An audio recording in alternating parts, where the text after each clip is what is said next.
In the heart of the Himalayas lies Nepal, a country known for its breathtaking mountains, vibrant culture, and resilient people. But behind the postcard image of peace and spirituality, a storm has been building. A storm of anger, frustration, and betrayal. On September 8, 2025, that storm erupted into one of the largest protests Nepal has seen in decades. Within just a few hours, the government collapsed, the prime minister resigned, and the world's attention turned to a country in flames. This is not the story of a sudden riot. It is the story of years of corruption, broken promises, and ignored voices. And it is the story of how an entire generation, dismissed as lazy, distracted, and powerless, rose up and forced change. The morning of September 8th began quietly in Kathmandu, but by afternoon, thousands of young people had gathered at Maitigar Mandala, a symbolic square at the center of the city. They carried hand-painted signs chanting against injustice, marching in unison toward the parliament building. Most were students, teenagers in school uniforms, college graduates with no jobs, and young professionals frustrated with a system that seemed rigged against them. The march was organized by a small NGO called Naya Nepal Andolan, the New Nepal Movement. No one expected it to change history. The protest started peacefully. For many, it was simply a show of unity against the recent government decision to ban nearly every major social media platform. Facebook, Instagram, WhatsApp, YouTube, Snapchat, Twitter, all were shut down. Only TikTok, the Chinese giant, remained untouched. The government claimed it was a necessary measure to fight fake news and hate speech. And while the challenges of disinformation are real to the youth of Nepal, the one-sided ban felt less about security and more about control. It was a blatant attempt to silence them, to strip them of their freedom of speech, and to choke their only outlet for expression. As the protesters advanced toward Parliament, the police were waiting. At first, they used water cannons, the icy water soaking the crowd on the humid day. Then came the acrid, choking clouds of tear gas. Rubber bullets followed, cracking against the pavement and causing panicked surges in the crowd. But when the crowd refused to disperse, linking arms and singing the national anthem, something unthinkable happened. The police opened fire with live ammunition. The sound of gunshots echoed through the streets of Kathmandu. Panic turned to pure rage. At least 19 protesters were killed, including a 12-year-old boy. More than 400 were injured. Word spread like wildfire. Within hours, Kathmandu was flooded with even larger crowds. Protests broke out in Pokhara, Butwal, Bharatpur, and Damak.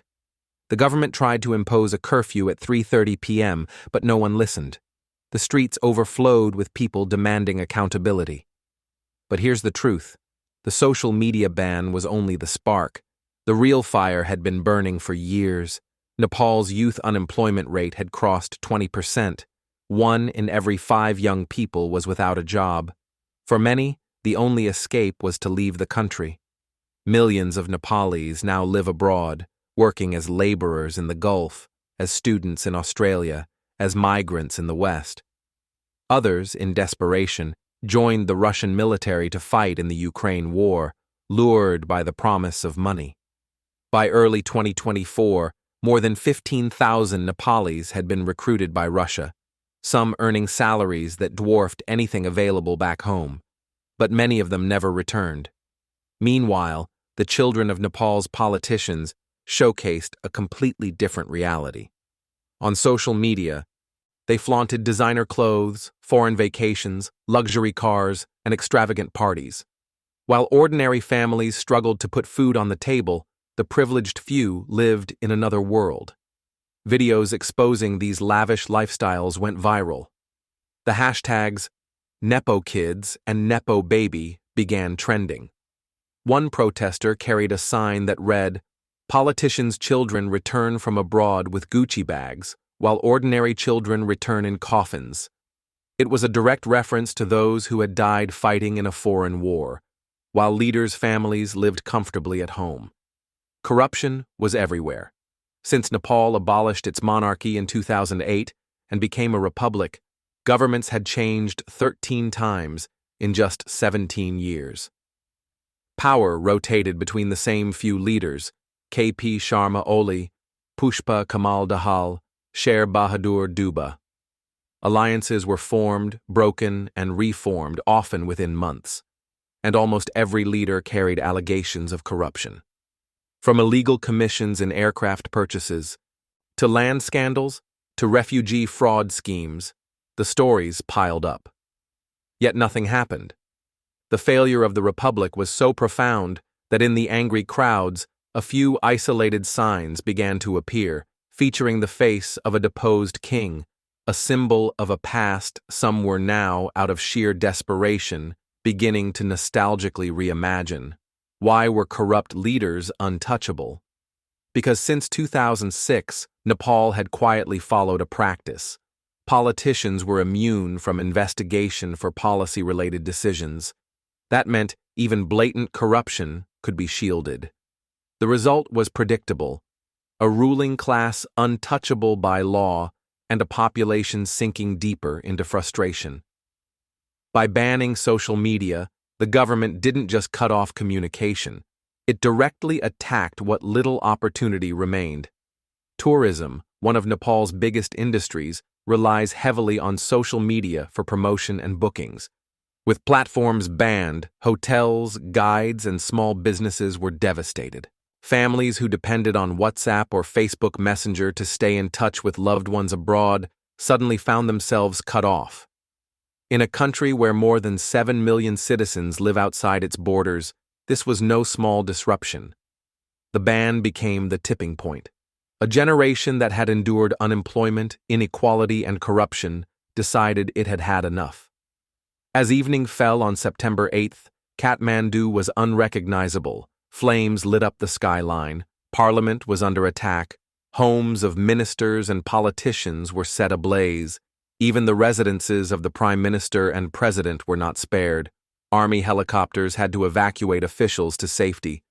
The finance minister, once among the most powerful men in the nation, was dragged into the streets and beaten with shoes, a symbol of ultimate humiliation in South Asian culture.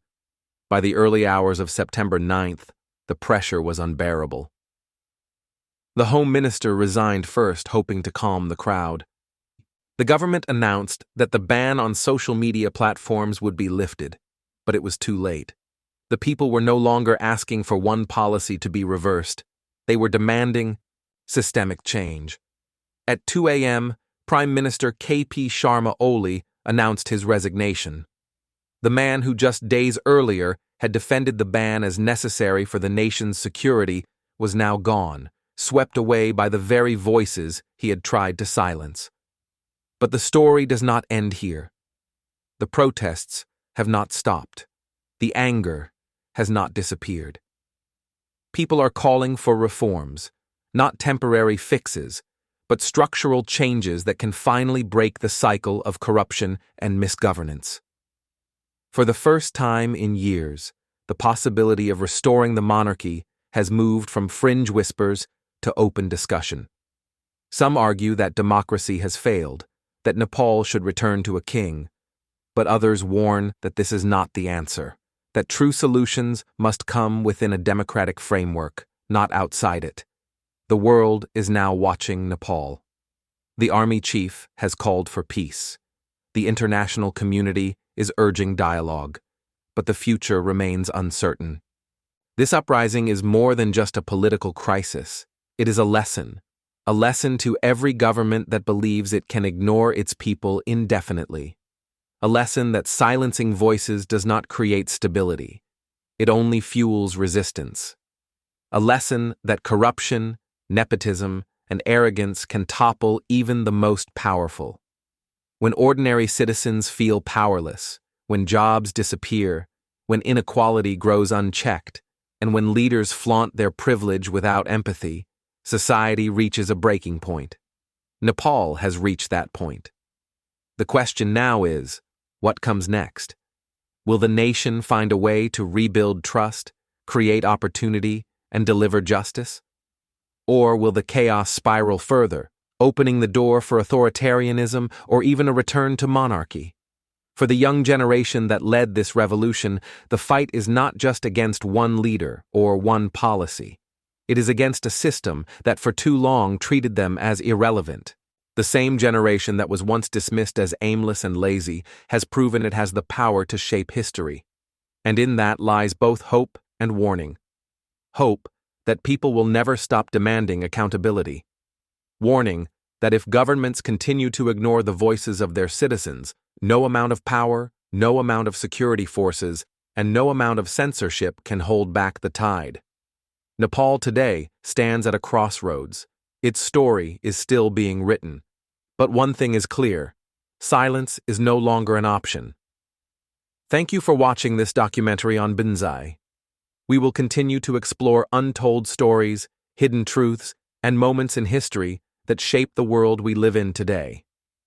If you found this video meaningful, make sure to subscribe and turn on notifications so you don't miss our upcoming documentaries. Until next time, stay aware, stay informed.